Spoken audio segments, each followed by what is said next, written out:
Live, you see these girls, they do everything with the band and everything you can imagine. So I wrote a song called Dirty Diana. Il y a des vérités qui dorment toute une vie avant d'oser respirer.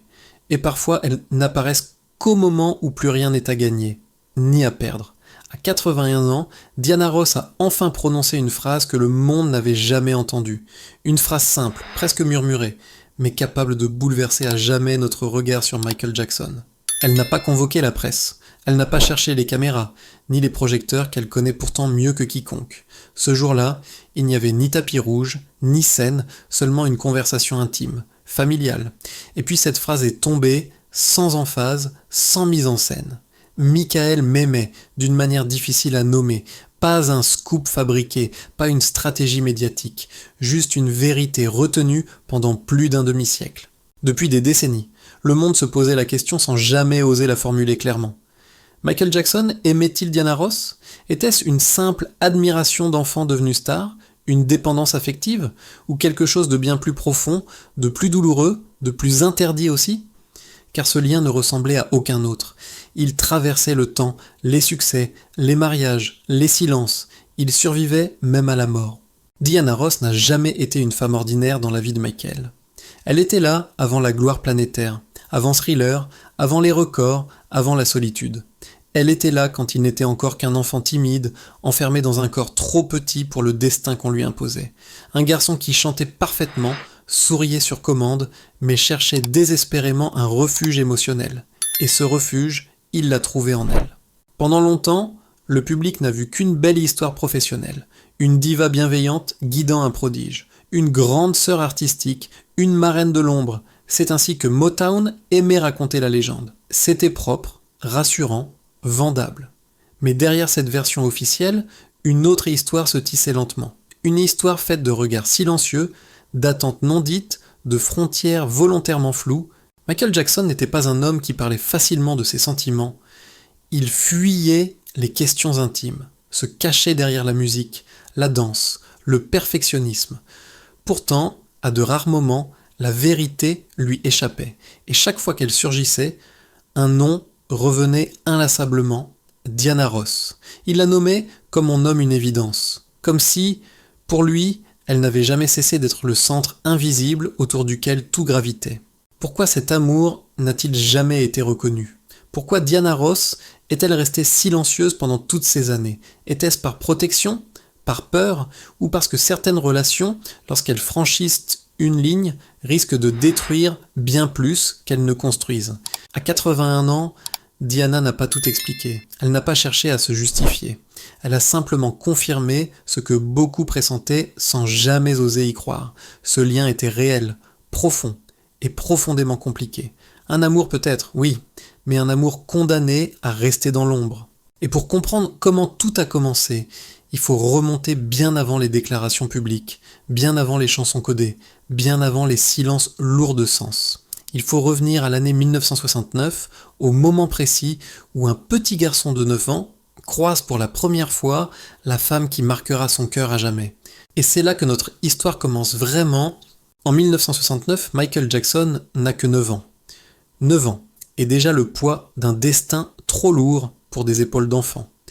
Il est le plus jeune des Jackson 5, le plus fragile aussi. Sur scène, il sourit, il danse, il chante avec une précision presque irréelle. Mais hors caméra, Michael est un garçon nerveux, silencieux, constamment en quête d'approbation. Ce que le public ignore alors, c'est que derrière chaque performance parfaite se cache un enfant qui n'a jamais vraiment eu le droit d'être un enfant. C'est cette année-là qu'il rencontre Diana Ross pour la première fois. Pour elle, ce n'est qu'une visite de plus chez Motown. Pour lui, c'est un choc émotionnel.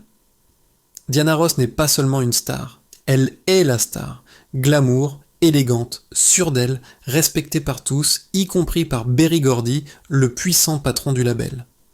À cet instant précis, quelque chose se fixe dans l'esprit de Michael. Il ne le sait pas encore, mais cette femme va devenir bien plus qu'un modèle artistique. Elle va devenir une boussole. Officiellement, l'histoire raconte que Motown a signé les Jackson 5 après avoir visionné une cassette envoyée par Bobby Taylor. Mais très vite, une autre version est diffusée, plus séduisante, plus mythique. Diana Ross a découvert les Jackson 5. Cette version est fausse. Mais Michael s'y accroche, non pas par naïveté, mais parce qu'elle correspond à ce qu'il ressent profondément. Dans son esprit, Diana ne l'a pas seulement découvert, elle l'a vu, elle l'a reconnu, elle l'a sorti de l'invisibilité émotionnelle dans laquelle il vivait. Motown exploite ce récit à fond. Le premier album du groupe s'intitule même Diana Ross Presents The Jackson 5. Pour le public, c'est un coup marketing. Pour Michael, c'est une validation intime. À ses yeux, ce titre n'est pas une stratégie, c'est une vérité symbolique. Diana Ross devient celle qui l'introduit au monde, mais aussi celle qui lui donne, pour la première fois, le sentiment d'exister autrement que comme un outil de performance. Lorsque la famille Jackson s'installe à Los Angeles, Michael passe du temps chez Diana, dans sa maison des Hollywood Hills. Là-bas, il n'est plus surveillé par un père autoritaire, ni pressé par des répétitions incessantes. Il observe, il absorbe, il regarde comment Diana se déplace, comment elle parle, comment elle se tient face aux autres. Il apprend en silence. Plus tard, Michael confiera que Diana lui a appris à sourire devant une caméra, à contrôler son image, à comprendre la scène comme un espace sacré. Mais ce qu'il ne dit pas toujours, c'est qu'elle lui a aussi montré une autre manière d'exister. Une manière plus douce, plus libre, plus humaine. Pour un enfant élevé dans la rigueur, parfois la peur, cette douceur est bouleversante. En 1971, Michael entame sa carrière solo. Et là encore, Diana est là. Sa première grande prestation télévisée en solo ne se fait pas dans un programme des Jackson 5, mais dans l'émission spéciale de Diana Ross. Il y chante Got to Be There, avec une maturité qui surprend tout le monde. Le public applaudit. Les critiques sont enthousiastes. Mais en coulisses, une autre scène se joue.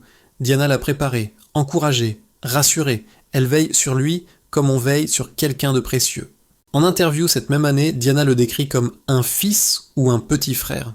Elle dit « Il m'admire beaucoup, alors j'essaie d'être un bon exemple. » Ces mots sont tendres, protecteurs. Mais pour Michael, ils résonnent bien au-delà. Car dans son cœur, l'admiration commence déjà à se transformer en quelque chose de plus intense, de plus personnel. À cet âge-là, Michael ne sait pas encore nommer ce qu'il ressent. Il sait seulement une chose. En présence de Diana Ross, il se sent en sécurité. Et pour un enfant star privé de normalité, cette sécurité devient une dépendance émotionnelle. Sans que personne ne s'en rende compte, les bases d'un lien irréversible viennent d'être posées. Mais ce lien, encore invisible aux yeux du monde, va peu à peu évoluer. Et très bientôt, l'admiration innocente laissera place à une confusion émotionnelle bien plus dangereuse. Au fil des années, quelque chose change imperceptiblement. Ce n'est pas un événement précis, pas une rupture nette, mais plutôt une lente transformation, silencieuse, presque invisible. Michael grandit, sa voix mûrit, son corps change, mais son monde émotionnel, lui, reste étrangement figé autour d'un seul point de gravité, Diana Ross. Pour le public, leur relation reste simple, presque évidente. Diana est la mentor, Michael l'élève, une grande sœur artistique, un guide bienveillant, rien de plus. Et pourtant, ceux qui gravitent autour de Michael commencent à percevoir une intensité inhabituelle. Ils ne parlent pas de Diana comme des autres. Ils ne la mentionnent jamais avec détachement. Son regard change dès que son nom est prononcé. Michael observe tout chez elle. Sa manière de rire, de se tenir droite, d'entrer dans une pièce. Il mémorise ses gestes, ses intonations, jusqu'à la façon dont elle tourne la tête sur scène. Ce n'est plus seulement de l'apprentissage professionnel, c'est une forme d'absorption, comme si pour devenir lui-même, il devait d'abord passer par elle. Son frère aîné, Jermaine Jackson, le remarquera plus tard. Il dira que Michael ne se contentait pas d'aimer Diana Ross comme on aime une idole. Il la vénérait, et dans cette vénération, il y avait quelque chose de profondément personnel, presque intime. Une émotion qui ne trouvait pas sa place dans les catégories habituelles. À l'époque, personne ne parle de scandale. Il n'y a ni rumeur tapageuse, ni photo compromettante. Juste une proximité constante, discrète, mais indéniable. Michael cherche Diana du regard lors des événements. Il se rassure par sa présence. Lorsqu'elle est là, il semble plus calme, presque apaisé. Lorsqu'elle s'éloigne, quelque chose se referme en lui. Ce qui rend cette relation si difficile à comprendre, c'est précisément ce qu'elle n'est pas. Il n'y a pas de gestes déplacés, pas de déclaration publique, pas de romance affichée. Tout se joue dans le non-dit, dans les silences, dans cette tension émotionnelle qui ne trouve jamais d'issue. Et parfois, ce sont ces liens-là qui marquent le plus profondément. Michael n'a jamais appris à aimer de manière simple. Son enfance n'a laissé que peu de place à la spontanéité, encore moins à la construction d'un attachement sain. Il confond souvent affection, admiration et besoin vital. Et Diana Ross incarne tout cela à la fois. Elle est la femme qu'il admire, celle qu'il respecte, celle qui le protège symboliquement du chaos extérieur. Diana, de son côté, n'est pas naïve, elle sent cette intensité, elle perçoit l'attachement de Michael, mais elle choisit la retenue, la distance mesurée, peut-être par sagesse, peut-être par peur de briser quelque chose de fragile, car elle sait que Michael n'est pas un homme comme les autres. Il est hypersensible, vulnérable, émotionnellement exposé. Le temps passe, les carrières évoluent. Michael devient une star mondiale. Diana poursuit sa route. Mais malgré les tournées, les succès, les nouveaux visages autour de lui, Michael reste émotionnellement fidèle à ce lien originel, comme si une partie de lui refusait d'avancer sans elle. À ce stade, leur relation n'est plus celle d'un enfant et de son modèle. Elle est devenue un équilibre précaire, une zone grise où chacun marche avec prudence, conscient que le moindre faux pas pourrait transformer cette connexion silencieuse en quelque chose d'irréversible. Et pourtant, le destin va bientôt les forcer à se rapprocher comme jamais auparavant. Car en 1968, un projet va les réunir jour après jour, loin des regards, loin des mythes. Un film, une ville, un appartement partagé, et cette fois, les frontières déjà fragiles vont être mises à rude épreuve.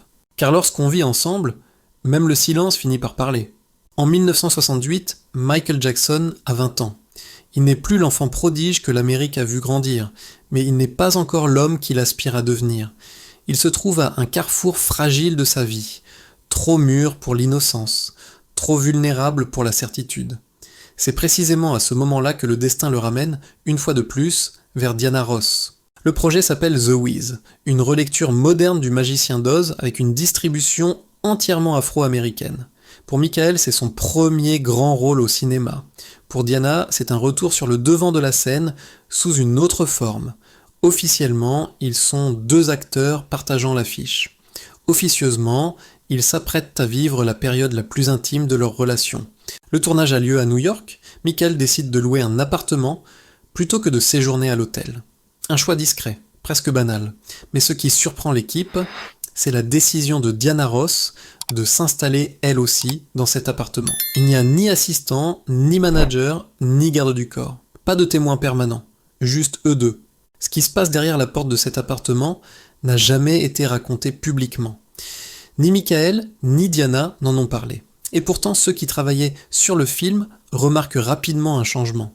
Ils arrivent ensemble sur le plateau, repartent ensemble, déjeunent côte à côte, échangent des regards longs, silencieux. Diana l'appelle bébé. Michael, habituellement réservé, semble détendu, presque heureux. Les rumeurs commencent à circuler doucement. Rien de bruyant, rien de scandaleux. Juste des murmures entre maquilleurs, techniciens, assistants.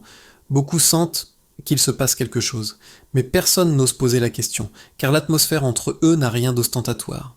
Ce n'est pas une romance affichée. C'est une intimité protégée, presque sacrée. Pour Michael, cette période est déterminante. Il partage avec Diana des maquettes inédites, des chansons encore à l'état brut. Certaines deviendront plus tard les pierres angulaires de Off the Wall. Elle écoute, elle conseille, elle rassure. Ces moments ne sont pas des réunions professionnelles. Ce sont des instants de vulnérabilité totale. À ses côtés, Michael ne joue pas un rôle. Il n'est ni l'icône, ni le perfectionniste obsessionnel.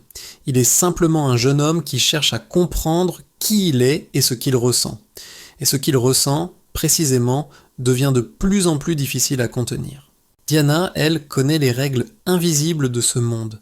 Elle sait ce que coûterait un faux pas. L'écart d'âge, le regard du public, le déséquilibre émotionnel. Elle comprend que répondre pleinement à cet attachement pourrait briser Michael autant que lui-même. Alors elle choisit la retenue, une tendresse contrôlée, une proximité sans promesse. Mais vivre ensemble, partager le quotidien, rend les silences plus lourds, les regards plus parlants, les émotions plus intenses. Il y a des sentiments qui, lorsqu'ils ne peuvent pas s'exprimer, s'impriment encore plus profondément. À la fin du tournage, rien n'est officiellement changé. Pas de déclaration, pas de rupture. Mais intérieurement, Michael n'est plus le même. Il a goûté à une forme de stabilité émotionnelle qu'il ne retrouvera jamais vraiment ailleurs. Et lorsque chacun reprend sa route, une vérité s'impose à lui. Ce qu'il ressent pour Diana Ross ne disparaîtra pas avec la distance. Au contraire, il va grandir, se renforcer, et bientôt, il finira par éclater au grand jour. Car même les cœurs les plus silencieux finissent un jour par parler. Au début des années 1980, Michael Jackson est sur le point de devenir plus qu'une star. Il est en train de devenir un mythe. Thriller n'est pas encore sorti, mais tout est en place. Les studios, les producteurs, les médias sentent que quelque chose d'historique est en train de naître. Et au milieu de cette ascension vertigineuse, Michael porte en lui une vérité qu'il n'a jamais osé dire à voix haute. En 1982, lors d'une interview accordée au magazine Ebony, une question apparemment anodine lui est posée. Quelle est la femme idéale pour vous ? Le journaliste s'attend à une réponse prudente, vague, calculée. Michael Jackson est connu pour éviter les sujets intimes. Mais ce jour-là, il ne détourne pas le regard. Il ne sourit pas. Il répond sans hésiter. Diana Ross, je l'aime. Le silence qui suit est lourd, presque gênant. Michael insiste. Il ajoute que s'il pouvait épouser quelqu'un dans ce monde, ce serait elle ? À ce moment-là, il a 24 ans. Diana Ross en a 38. Elle est déjà mère, déjà divorcée, déjà installée dans une autre phase de sa vie, mais Michael ne calcule rien. Il parle avec le cœur, pas avec la stratégie. La déclaration fait le tour des médias. Certains y voient une admiration mal interprétée, d'autres une opération de communication. Mais ceux qui connaissent Michael savent que ce genre d'aveu ne lui ressemble pas. Il est trop pudique, trop fragile émotionnellement pour inventer une telle confession. Ce qu'il dit est vrai, et surtout c'est ancien. Diana Ross, fidèle à elle-même, ne répond pas. Elle ne confirme rien, elle ne dément rien, elle garde le silence. Un silence qui paradoxalement en dit long, car si cette déclaration était absurde ou déplacée, elle aurait pu la balayer d'un mot, mais elle ne le fait pas. En coulisses, les proches de Michael confirment ce que beaucoup soupçonnaient déjà. Jermaine Jackson dira plus tard que son frère aimait Diana depuis des années, qu'il devenait jaloux lorsqu'elle apparaissait avec d'autres hommes, qu'il parlait d'elle comme de sa petite amie, du moins au sein du cercle familial. Ce n'était pas un caprice, c'était un attachement enraciné. Puis vient l'année 1985. Diana Ross annonce ses fiançailles avec Arne Næss Jr., un magnat norvégien du transport maritime. Quelques mois plus tard, ils se marient en Suisse lors d'une cérémonie intime. Michael Jackson n'est pas présent. Il n'envoie ni cadeau, ni message de félicitations. Interrogé à ce sujet, il répond avec une honnêteté douloureuse. « J'étais jaloux, parce que j'ai toujours aimé Diana Ross, et je l'aimerai toujours. » Ces mots ne sont pas ceux d'un homme vexé. Ce sont ceux d'un homme qui vient de comprendre que l'amour qu'il portait n'aura jamais d'issue. Dans les semaines qui suivent, quelque chose se brise en lui. Michael se retire. Il parle moins. Il annule des interviews. Il se plonge dans le travail avec une intensité presque excessive. Aux yeux du monde, il est au sommet. À l'intérieur, il fait face à une perte silencieuse. Ce n'est pas un scandale, ce n'est pas un drame public, c'est pire que cela. Une douleur intime que personne ne peut partager. À partir de ce moment-là, Michael ne parlera plus jamais d'amour ouvertement.